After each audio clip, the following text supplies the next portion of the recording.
Chez Gaudi, on a un dialogue constant avec l'esprit et la matière. On ne comprend l'homme qu'à travers son œuvre. Et on ne comprend en fait Gaudi qu'à la fin de sa vie. Et en plus, il nous laisse une œuvre inachevée. Donc c'est passionnant que de faire ce parcours à rebours dans la vie de Gaudi, en essayant justement de revenir aux sources et de voir comment la Sagrada Familia, c'est l'accomplissement paradoxal, parce que c'est un accomplissement qu'il nous laisse à accomplir, qu'il a laissé à accomplir à ses successeurs, et on doit donc relire l'œuvre de Gaudi, soit dans la pierre, soit dans les livres, soit dans ses écrits. Un soir de printemps finissant, un homme âgé s'écarte de la foule des Ramblas. Il s'éloigne, solitaire, le dos voûté, mince petite silhouette sombre, ses pas le guident comme chaque soir jusqu'à l'oratoire de Saint-Philippe in Néri. Mais ce lundi 7 juin 1926, perdu dans une rêverie intérieure, il veut traverser la rue, s'engage et tombe sous les roues d'un tramway. Relevé sans connaissance et déposé sur le bord du trottoir, le vieil homme est pris pour un vagabond. Au fond des poches de son vieux complet, on trouve quelques noisettes, un évangile et un morceau de papier plié. Sur ce papier est dessiné à la hâte l'esquisse de la façade de la mort, l'une des façades de la Sagrada Familia. Transporté à l'hôpital de la Santa Cruz, il ne sera identifié que tard dans la soirée. Il expirera le jeudi 10 juin de la mort glorieuse du pauvre, de ce pauvre dont le renoncement est élégance, pureté et élévation d'esprit. Sa mort fut la suprême consécration d'une vie opiniâtre, militante, intransigeante, véritable concentré d'énergie et de passion. Les funérailles de Gaudi furent l'une des plus importantes que Barcelone n'ait jamais organisées. Et c'est surprenant car à cette époque, on disait que Gaudi était un homme isolé, un homme renfrogné, presque un ermite. Mais le jour de ses funérailles, il s'avère que les rues étaient remplies d'une foule sur 3,5 km. Et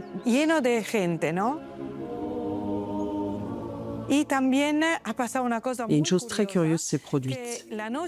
La veille des funérailles, il y a eu une pétition pour que le trajet de la procession funèbre ne change pas. Pourquoi changer de trajet? À cette époque, la police était tourmentée par de très nombreux attentats. Et par crainte de bombes dans la ville, elle avait pensé à un itinéraire qui passerait par la campagne.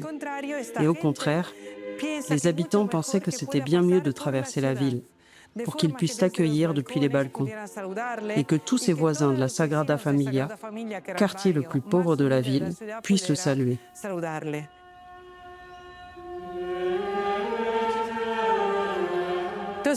Alors que nous disent ces funérailles? Ces funérailles nous racontent l'histoire d'un Gaudi qui avait décidé de vivre avec les plus pauvres.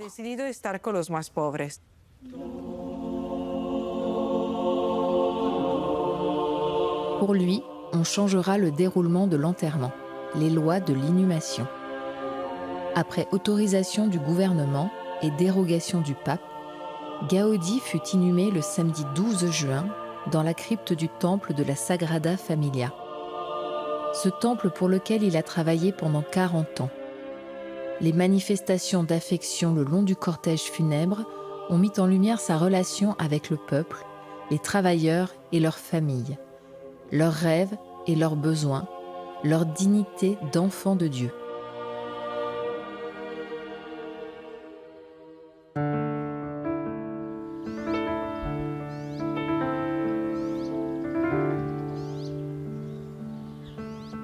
Au début du XVIIe siècle, la surpopulation dans le sud de la France, les guerres entre catholiques et huguenots poussèrent une famille auvergnate à s'établir en Catalogne. C'est là que naquit Antoni Gaudi i Cornet le 25 juin 1852. Il sera baptisé le lendemain dans l'église de Saint-Père de Reus.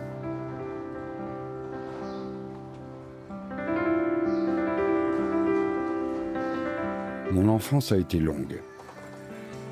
Avant l'âge de 6 ans, j'ai commencé à souffrir de crises de rhumatisme articulaire qui sont réapparues plusieurs fois au cours de ma vie, avec des conséquences importantes dans ma formation de garçon.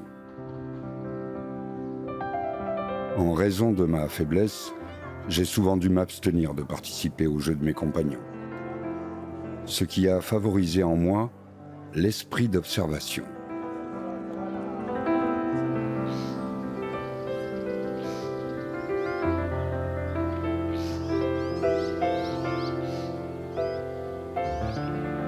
J'ai cette qualité de voir l'espace du fait que je suis fils, petit-fils et arrière-petit-fils de chaudronnier. Mon père était chaudronnier, mon grand-père et mon bisaïeul également. Les parents de ma mère étaient chaudronniers, un de ses grands-pères était tonnelier, l'autre était marin. Toutes ces générations m'ont préparé. Le chaudronnier est un homme qui fait un volume d'une surface. Il a lu l'espace avant de commencer son travail. L'enfance de Gaudi a baigné dans un climat de dévotion religieuse, dans une Catalogne modelée par la foi catholique depuis ses origines les plus lointaines. Il gardera cette attache toute sa vie. À l'église Saint-Jacques, sa paroisse, on célébrait la fête des Saintes Reliques qui marque la dévotion de la population pour un moine franciscain, Bonaventure, conseiller de 4 papes qui dotera la paroisse de reliques de saints. Gaudi, il y a une chose très surprenante chez lui, c'est que nous savons beaucoup de choses sur son enfance. Travailler le métal est un métier sale, mais il était très fier de cela, de cette façon d'être, car il comprenait que ce travail lui avait donné la possibilité d'apprendre à voir toute la réalité en 3D et de voir comment toutes choses peuvent être transformées. Ainsi, cette capacité à donner forme à toute chose est ce qui l'a finalement caractérisé. Et c'est pourquoi il évoque tant son enfance, car il parle de ses origines, de son travail dès son plus jeune âge, avec ses mains. Il passe son adolescence à Reus, petite cité commerçante et active de la plaine aragonaise, pays de vignes et d'oliviers, paysage méditerranéen par excellence, à l'opposé de la Catalogne du Nord et de ses montagnes profondes et mystérieuses. Un lieu privilégié, où l'influence de la mer et de la montagne s'équilibre et donne à la lumière ce pouvoir de révéler la vérité et l'harmonie des choses, des êtres, du sol et du ciel, de l'espace.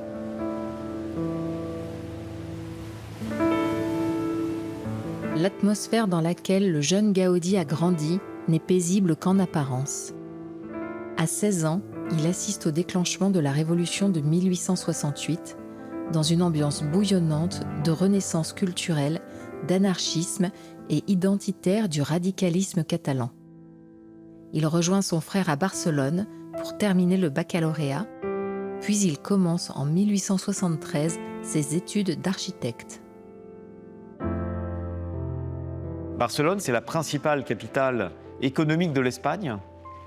Elle est donc rivale de Madrid et elle s'affirme également comme la tête, le chef-lieu de la Catalogne.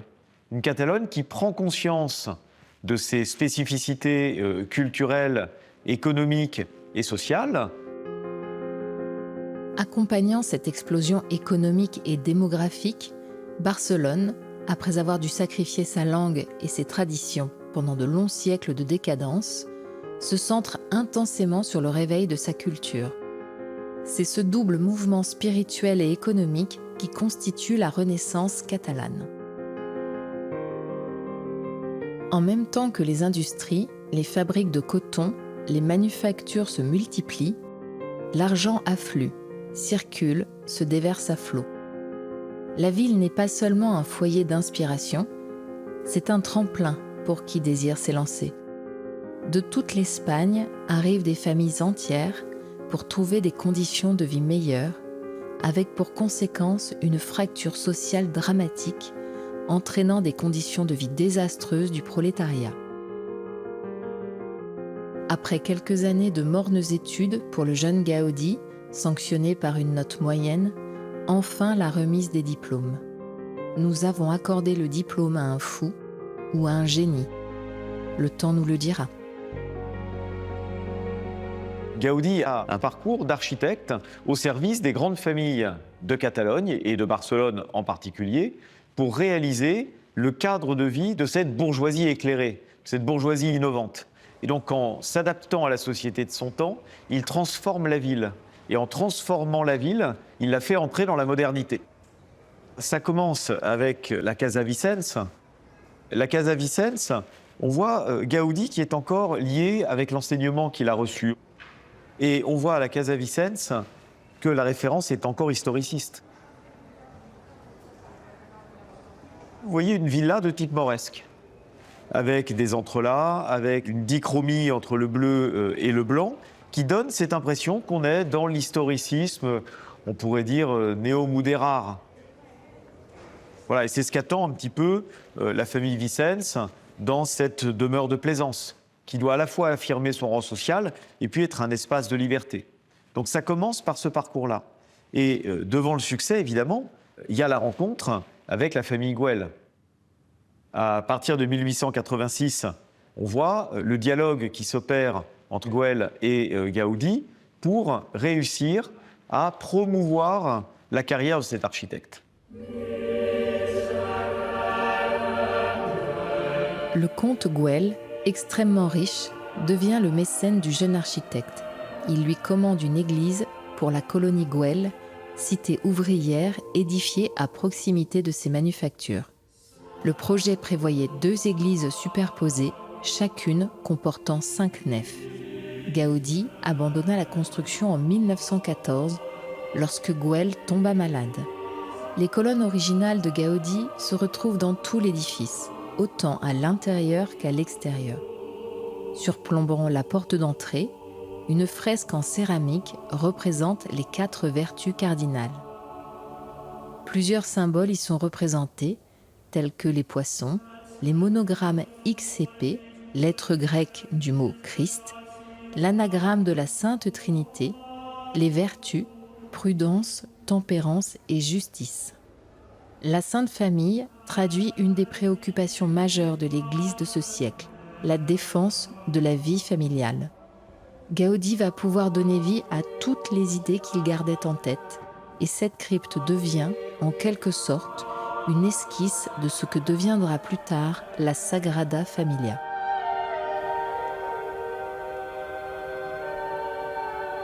On peut vraiment parcourir la vie de Gaudi et parcourir les rues de Barcelone en ayant exactement les destins croisés entre l'homme et la ville. Gaudi, quand il était jeune, c'était un garçon qui voulait côtoyer la bourgeoisie. Un architecte ne peut travailler qu'avec des personnes riches. Une personne pauvre n'a pas besoin d'architecte. Donc l'idée, c'était d'accéder à cette société au moment même où l'avant-garde naissait en Catalogne. Il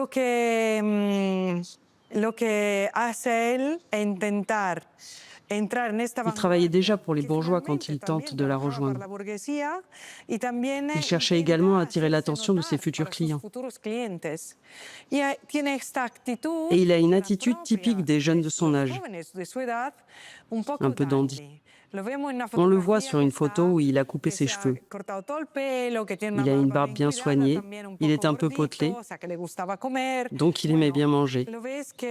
Il est à l'endroit où il doit être.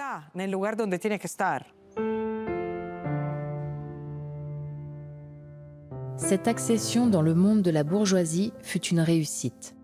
Il travaille beaucoup et en 1904, Gaudi fut chargé de rénover un immeuble résidentiel. La Casa Batlló, située sur le Paseo de Gracia, la rue la plus prestigieuse de la ville. La façade fut entièrement transformée. Bien que Gaudí n'ait jamais explicitement déclaré avoir voulu donner à la Casa Batlló une dimension symbolique, on considère qu'elle représente une légende de Saint Georges, saint patron de la Catalogne, terrassant le dragon.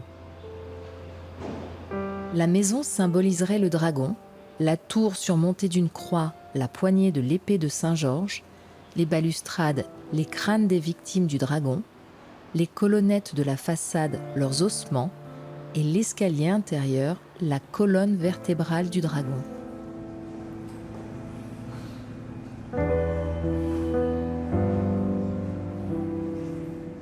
En 1906, Gaudí fut engagé pour concevoir un immeuble résidentiel situé à nouveau sur le Paseo de Gracias. Bien que le bâtiment ait été initialement baptisé Casa Milá, du nom de sa propriétaire, il a été surnommé la Pedrera, la carrière de pierre. Contrairement à la Casa Batlló, la Pedrera ne présentait aucune couleur sur sa façade. Il souhaitait des plantes sur les balcons pour apporter une touche de couleur. Il désirait également que la lumière joue avec les courbes de la façade pour créer un effet de clair-obscur. Gaudí souhaitait orner l'immeuble par un monument allégorique du Saint-Rosaire représentant la Vierge Marie, flanquée des archanges Gabriel et Michel. Cependant, malgré d'incessantes demandes de l'architecte, les propriétaires refusèrent. Après les émeutes anticléricales de 1908, tout symbole religieux extérieur était susceptible de devenir la cible de foules en colère.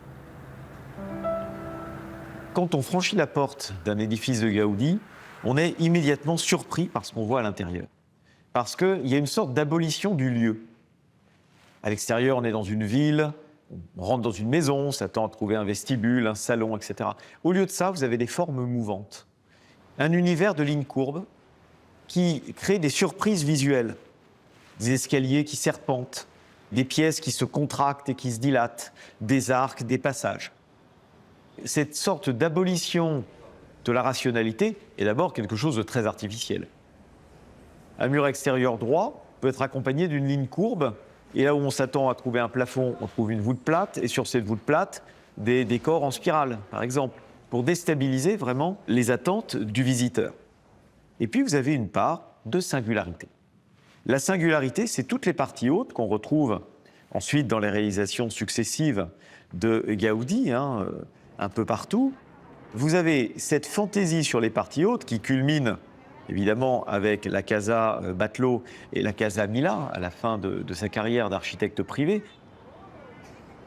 Et vous voyez toutes les parties hautes qui deviennent une sorte de fantaisie, où là, on abolit les limites entre architecture et sculpture. Encore ce rêve synthétique chez Gaudí.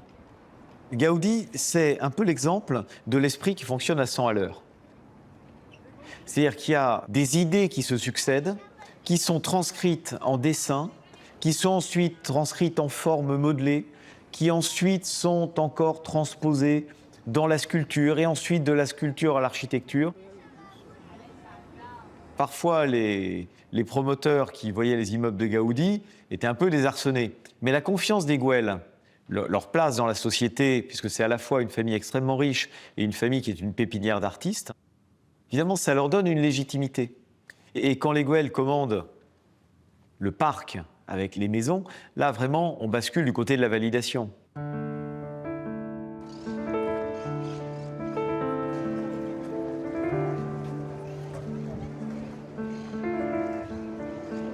Le mécène de Gaudí, Eusebi Güell, lui demande d'édifier une cité-jardin sur une colline aux abords de la ville, abritant une chapelle et 60 maisons. Devant le peu d'enthousiasme des acheteurs, cette idée se transforme en parc qui réunit l'homme en harmonie avec la nature, sur de grandes esplanades avec ses célèbres bancs en mosaïque colorée.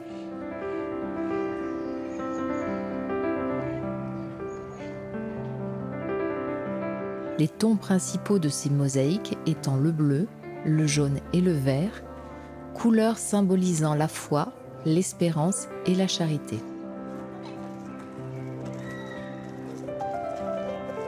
Toute sa carrière, son œuvre de création vont se trouver bouleversées par une commande inattendue, la commande d'une église.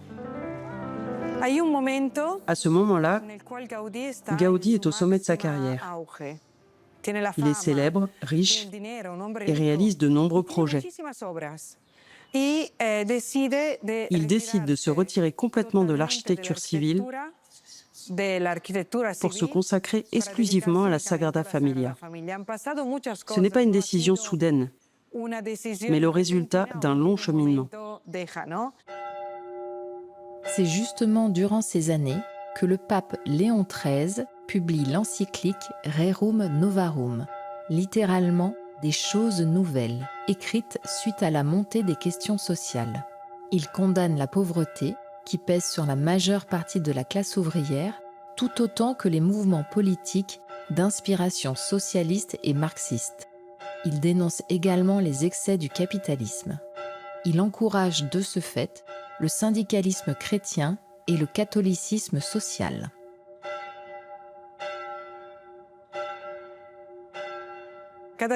Chaque jour, il allait sur un chantier de ces familles bourgeoises et à la Sagrada Familia, le quartier le plus pauvre de la ville. C'est un contraste quotidien de voir d'un côté les défavorisés et de l'autre les nantis. L'année où le pape Léon XIII écrit l'encyclique Rerum Novarum, Gaudí commence la construction de la façade de la Nativité. Gaudí se pose une grande question. Dans cette encyclique, le pape ne parle pas de riches et de pauvres. Il parle de chanceux et de malchanceux. Être riche ou pauvre à cette époque était perçu comme une volonté. Si tu voulais travailler, tu irais travailler et tu serais riche. C'est faux. Au contraire, le pape attribue cette pauvreté au fait d'être né au bon ou au mauvais endroit, d'être chanceux ou malchanceux. Gaudí reçoit toutes ces indications de l'Église. Mais il y a ceux qui regardent totalement de l'autre côté. Qui provoque ce contraste? C'est précisément la bourgeoisie. Il décide de ne plus travailler pour deux patrons et choisit d'être avec les pauvres.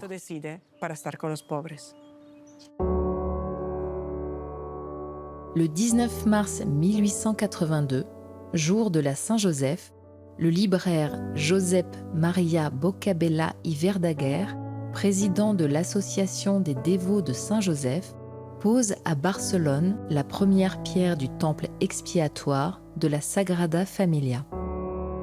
Le temple de la Sagrada Familia est expiatoire, ce qui signifie qu'il doit se nourrir de sacrifices.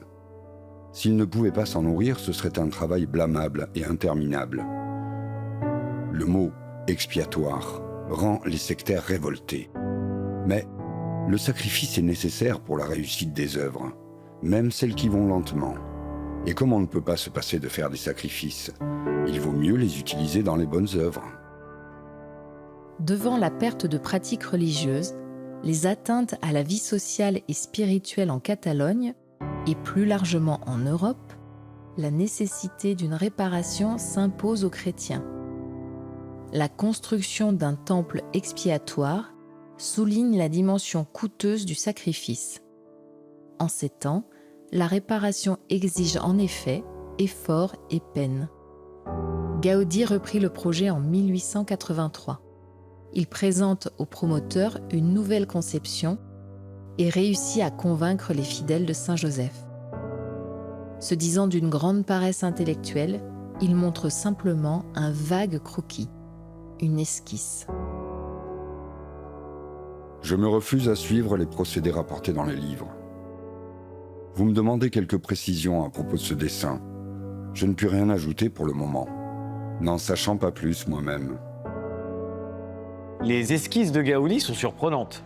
Et effectivement, que la confrérie ait accepté, donc d'une part, il les a rassurés avec l'idée que c'était gothique. Et puis d'autre part, je pense qu'il y a eu l'idée de la surenchère et de l'émulation.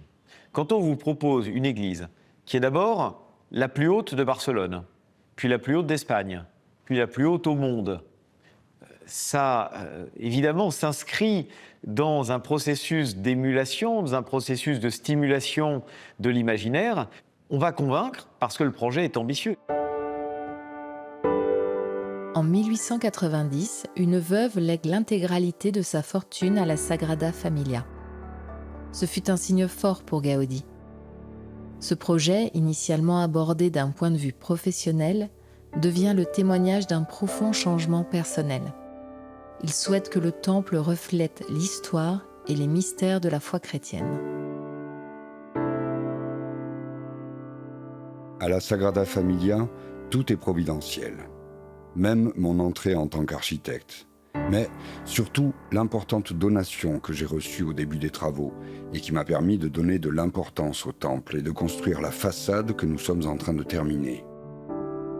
S'il n'y avait pas eu de fonds, nous l'aurions conçu de manière plus modeste. Au milieu de ce qui n'était que des prairies et des champs, des terrains vagues, cette cathédrale des pauvres s'élève au travers des turbulences économiques et politiques de l'époque. Ses tours montent jusqu'au ciel.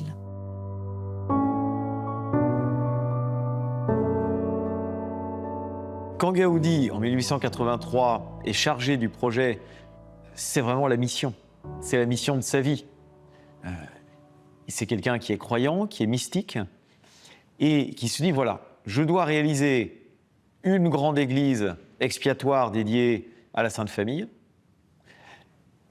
C'est pour moi l'occasion de donner la quintessence de ce que doit être une église. Il lance l'abside. N'importe quel architecte raisonnable aurait dit que, puisqu'on construit une église et qu'on veut une église achevée, il faut construire le chœur et la nef. C'est là où vous allez placer l'autel et les bancs des fidèles. Non, lui, il va continuer par une façade. Qu'est-ce que vous faites d'une abside, d'une façade et d'une crypte ? Rien. Si vous êtes une institution religieuse, vous avez besoin d'une église. Et une fois que la façade est montée, il lance les 4 premières tours. Les tours, c'est ce qui sert le moins.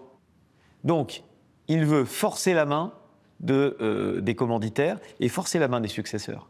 Si les parties hautes sont construites, vous ne pourrez jamais mégoter en disant que vous n'avez pas l'argent pour les finir. Et puis, vous n'allez jamais vouloir d'une église qui n'a pas de nef et pas de chœur, donc vous la finirez. Sa foi absolue en la religion catholique sera pour Gaudí l'axe canalisateur. Son énergie, son impétuosité se concentreront brusquement sur un catholicisme sans cesse exalté, glorifié. Il en suivra les rites à la lettre, vivra scrupuleusement sa liturgie, choisira l'ascèse et la discipline, comme s'il avait trouvé là le parfait ajustement qu'attendait son génie pour s'incarner plus encore. Sa vision artistique et religieuse créera un phénomène unique en architecture. Du point de vue de la conformité théologique, ça se passe en fait par des liens très étroits entre Gaudí et des ecclésiastiques. Donc, très vite, le clergé comprend que Gaudí n'est pas hérétique, que ce qu'il propose est conçu en dialogue avec les autorités ecclésiastiques, qu'il est donc un allié dans cette ville où, depuis le début du XXe siècle, on a régulièrement des échauffourées anticléricales, une bonne partie de la bourgeoisie et la classe ouvrière se détachent de la pratique religieuse, donc on a intérêt à faire confiance à Gaudí. Il n'est pas suspect de collusion avec certaines tendances politiques anticléricales, et même mieux, il agit pour retisser du lien avec les catégories sociales de la population qui sont visées par la propagande socialiste. Gaudí mène une véritable œuvre pastorale avec ses ouvriers. Il souhaite que ces ouvriers comprennent ce qu'ils font, et donc que les sculpteurs, que les maçons soient initiés au mystère chrétien. Et puis, à cette époque où les ouvriers émigrés devaient vivre isolés dans les usines, dans des conditions de grande misère, faire en sorte que la Sagrada Familia soit un idéal pour ces ouvriers est essentiel pour Gaudí, pour changer la société. Cette cathédrale qui est liée à cette réalité sociale, on l'appelle la cathédrale des pauvres, on va parler de Bible de pierre pour les sculptures, tout ce qu'on imaginait être des fonctions de la cathédrale médiévale, Gaudi en fait en réalité des fonctions d'une cathédrale du XXe siècle. Dans la construction de la Sagrada Familia, le mot « peuple », exploité de multiples façons dans le monde du travail, est sous l'œil vigilant de Gaudi, la vie humaine, aimée de Dieu, si parfaitement adaptée pour représenter le divin sur la terre. En fait, les histoires humaines gravées dans la façade ont le visage de jeunes anarchistes interrompus dans leur travail, d'un aubergiste, des enfants de l'orphelinat Maison de la Charité, qui seraient les petits anges autour de l'enfant Jésus. Gaudi vivait avec eux. Gaudi se tenait à côté de l'ouvrier et lui expliquait comment faire avec ses mains. Et quel est le résultat? D'un côté, l'ouvrier se sent digne car il est au même niveau que l'architecte. Et cela lui laisse aussi une grande liberté. Car si je te montre, tu pourras à ton tour faire preuve de créativité. Il a donc vu que la seule chose qui en vaut la peine, c'est la charité. C'est-à-dire d'avoir un vrai contact avec les gens, aller aider les autres, vivre ensemble. Gaudi s'était fait l'un d'eux, leur rendait visite, s'inquiétait de leur santé, écoutait leurs femmes et leurs soucis. Ces ouvriers ont raconté que Gaudi prenait le tramway avec eux, qu'ils priaient ensemble pour leurs défunts, qu'ils s'occupaient de leurs besoins les plus pratiques. Gaudi fait réaliser des écoles pour les enfants des ouvriers. Il sait que les ouvriers ne savent pas quoi faire de leurs enfants s'ils viennent travailler. Donc il y a des écoles où on va, dans le sein même de l'Église, instruire les enfants ouvriers. Cette école prévue dans le projet initial porté par les dévots de Saint-Joseph, Gaudi va la financer lui-même. Ce sont bien souvent les congrégations religieuses qui prenaient en charge l'éducation scolaire suite aux insuffisances du système, notamment quant à la différenciation de l'enseignement procuré aux filles.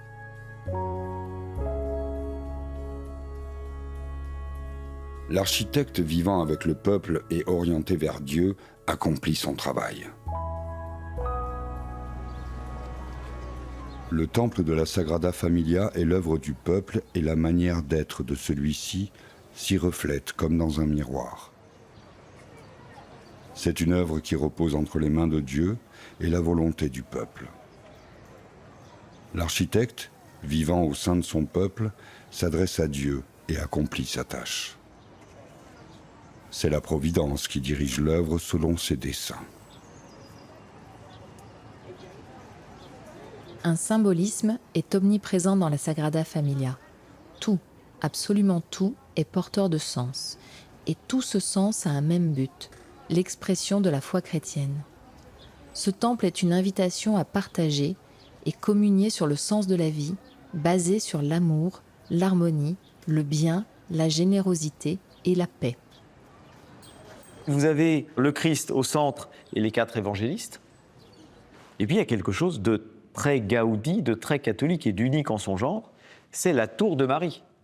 Aucune église au monde n'a de tour mariale, à part la Sagrada Familia. Une tour de 138 mètres de hauteur, volontairement inférieure en hauteur à celle qui symbolise le Christ, mais qui, depuis l'abside, forme le cadre visuel. Et puis vous voyez les 2 images très fortes, la croix et l'étoile de Marie. L'étoile de Marie, la Vierge de l'Apocalypse, etc. Gaudi perçoit ce grand besoin de reconstruire un peuple capable de bâtir de grandes cathédrales.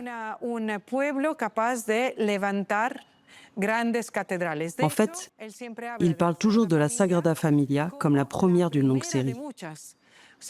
En d'autres termes, il veut rendre à l'homme cet émerveillement, cette capacité à s'adresser à Dieu.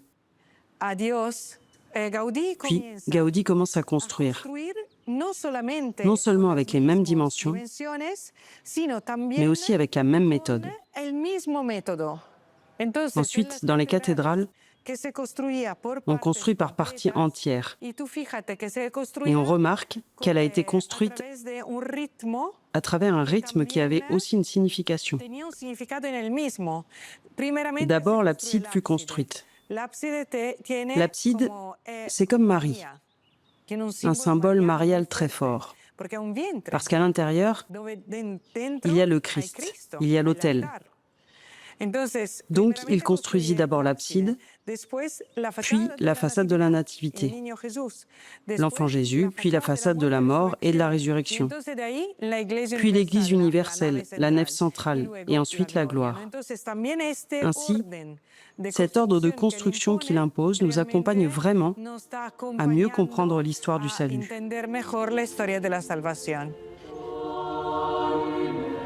La façade de la Nativité illustre parfaitement la contribution majeure de Gaudí à l'art et à l'architecture du XXe siècle. Elle révèle la vérité et la beauté de la scène de la Nativité à une époque de profonds bouleversements. La crèche, avec ses 3 portes symbolisant l'espérance, la charité et la foi, raconte une histoire de Dieu. Elle révèle un Dieu venu dans notre quotidien, entretenir l'espoir et la foi de ceux qui le cherchent.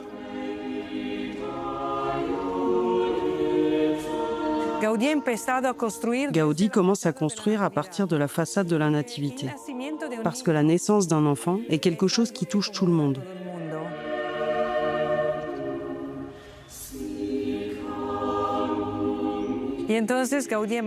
Puis Gaudí imagine construire cette grande crèche où naîtra cet enfant qui sauvera le monde. Cela commence par cet apocalypse qui annonce la venue de la Nouvelle Jérusalem, puis dépose l'enfant.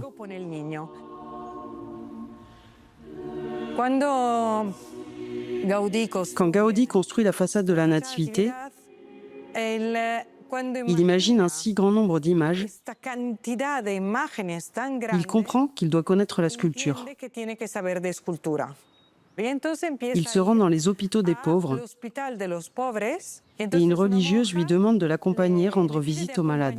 Et Gaudí a reconnu que le regard de la personne, le visage, reflète la vie. Il comprend alors que Dieu se manifeste à travers les yeux, à travers le visage. Il commence à utiliser les visages des personnes qu'il connaît pour représenter la sphère du salut.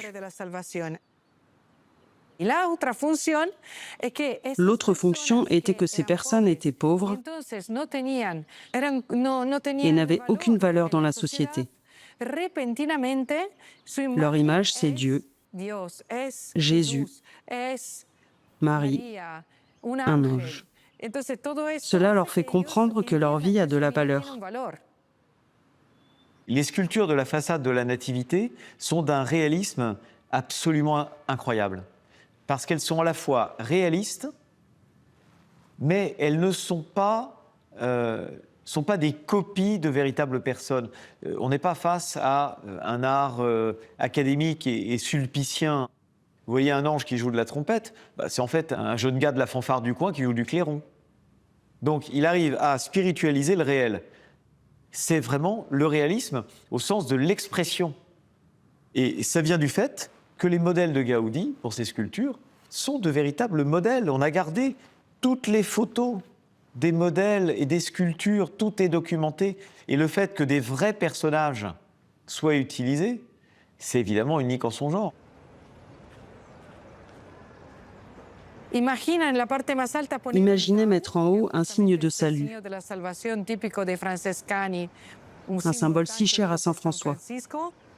Et cette référence à Saint François est aussi une proclamation de paix. Gaudí a vécu tout le préambule de la Première Guerre mondiale, puis il a également vécu les conséquences de la guerre. Les riches sont devenus beaucoup plus riches. L'écart entre riches et pauvres s'est aggravé. Et Gaudí vivait avec les pauvres. Donc cette guerre est perçue comme une grande injustice, non seulement à cause de toutes les morts survenues, parce qu'elle a été une guerre vraiment dramatique, une véritable tragédie pour l'humanité. Dans ce contexte, cette façade de la nativité témoigne de la possibilité de vivre en paix. Cette création où tout surgit, où la joie de la naissance d'un enfant est là, où tous les humains sont humbles. Le fait de restituer la vie au centre la transforme vraiment en cathédrale de la paix.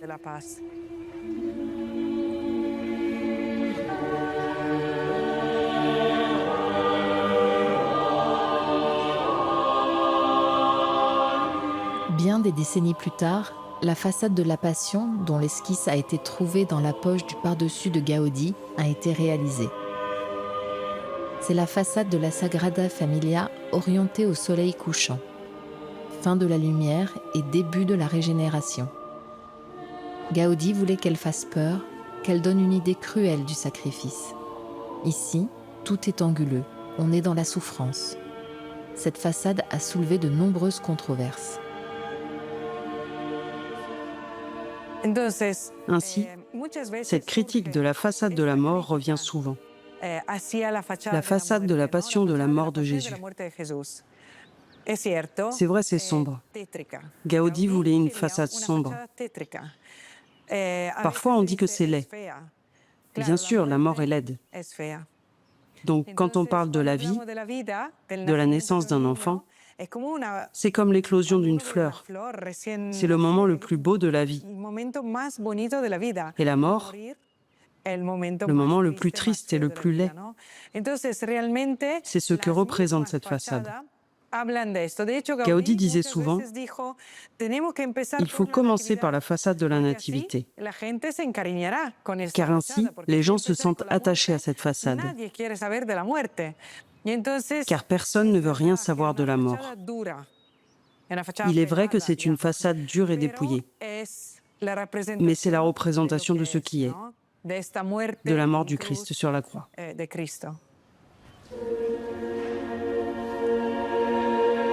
Ce n'est pas moi qui construis l'église de la Sagrada Familia, mais c'est elle qui me construit. Le non-croyant qui pénètre dans cette basilique comprend qu'elle a été réalisée pour transmettre l'idée de sacré. Une personne non-croyante peut parfaitement ressentir ce que constitue le sacré comme réalité sociale et humaine. On franchit un seuil, l'intérieur n'est pas comme l'extérieur. Donc, cette expérience, elle est presque même faite pour les non-croyants.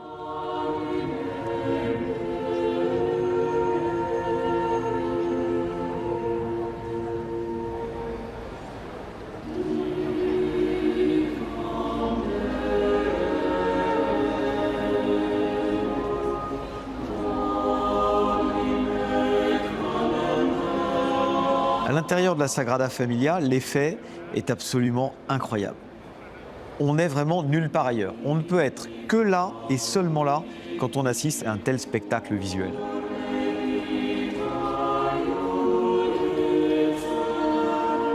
La structure des nefs suggère la forêt. Cette ressemblance s'est imposée sans que je l'aie cherché expressément. Les piliers sont hélicoïdaux et légèrement inclinés. Les supports, à hauteur des nefs latérales, se divisent en 4 branches comme celles d'un arbre, plus un autre qui s'élève jusqu'aux voûtes. La décoration des voûtes se composera de feuilles, parmi lesquelles on apercevra les oiseaux de notre terre. Les piliers de la nef principale seront en forme de palmier, arbre de la gloire, du sacrifice et du martyre.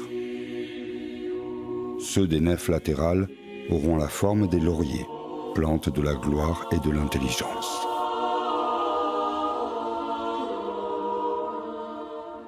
On voit la division des piliers qui montent jusqu'à arriver à ces éléments qui constituent la voûte, qui sont percés en leur sein, de manière à ce qu'on ait l'impression d'une lumière à la fois latérale et zénithale. La lumière vient d'en haut, la lumière vient des côtés, c'est le grand enseignement de l'art médiéval.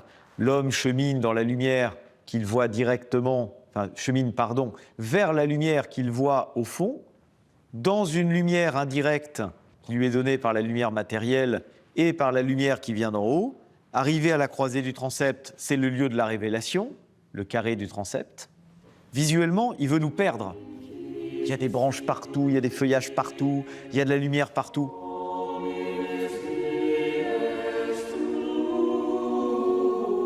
Dès qu'on franchit le seuil, on a une succession de rythmes qui conduisent le regard vers le lieu du sacrifice, vers l'autel, et puis vers les parties hautes qui sont sources de lumière, vers les fenêtres, vers les vitraux. On parle beaucoup de la lumière, évidemment, Dieu est lumière, il y a tout un réseau métaphorique de la lumière qui est absolument fondamental dans le christianisme, Christ, lumière du monde, etc. Dans l'intérieur d'un édifice religieux, le fidèle baigne dans cette atmosphère colorée.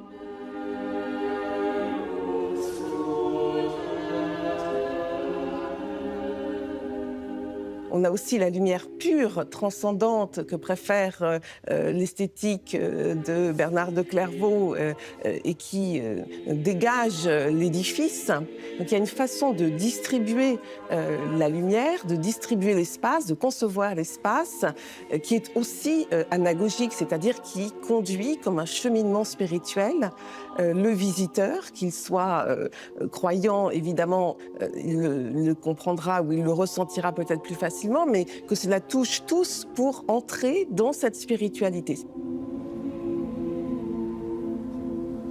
Une place privilégiée était réservée à la chaire, tout près de l'autel.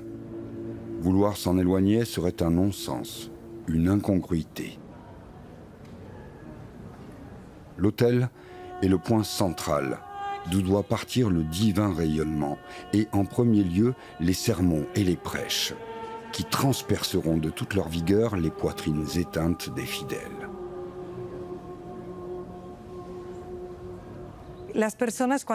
Les gens qui viennent à la Sagrada Familia, il faut voir leurs commentaires.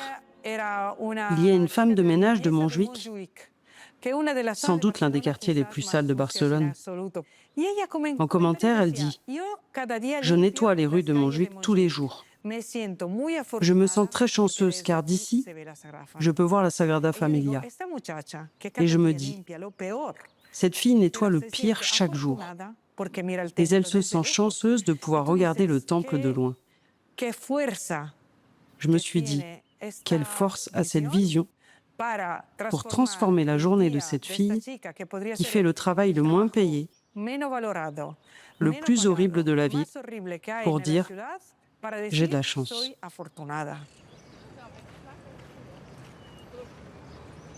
Je crois que Gaudí serait très heureux d'imaginer que les gens viennent du monde entier pour voir la Sagrada Familia.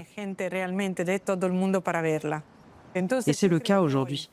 Aujourd'hui, voir la Sagrada Familia avec les gens qui entrent comme des touristes et qui repartent comme des pèlerins, le cœur remué malgré le prix à payer, la file d'attente, le bruit. Mais je suis sûre que Gaudí est très heureux au ciel. Alors, il y a le regard des croyants et aussi le regard des incroyants, des passants, des visiteurs qui ne sont pas nécessairement impliqués dans le culte ou qui ne viennent pas spécialement pour pratiquer religieusement, mais qui apprécient la beauté de l'édifice, le style, le décor, toute l'architecture.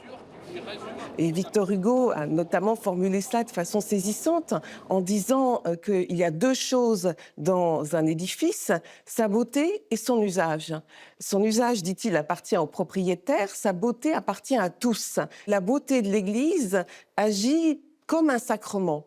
Il a cette phrase qui reprend évidemment toute cette spiritualité médiévale dans laquelle on passe de la beauté matérielle vers le monde spirituel. Il y a un rôle anagogique du beau qui permet de s'élever. Il a accompli ce qui est l'une des tâches les plus importantes de Dieu. Surmonter la division entre la conscience humaine et la conscience chrétienne. entre l'existence dans ce monde temporel et l'ouverture à la vie éternelle, entre la beauté des choses en tant que beauté. Antoni Gaudí n'a pas réalisé tout cela avec des mots, mais avec des pierres, des lignes, des surfaces et des sommets. En réalité, la beauté est le grand besoin de l'homme. Elle est la racine à partir de laquelle il se dresse, le tronc de notre paix et les fruits de notre espérance. La beauté est aussi révélatrice de Dieu, car comme lui, la belle œuvre et pure gratuité invite à la liberté et arrache de l'égoïsme.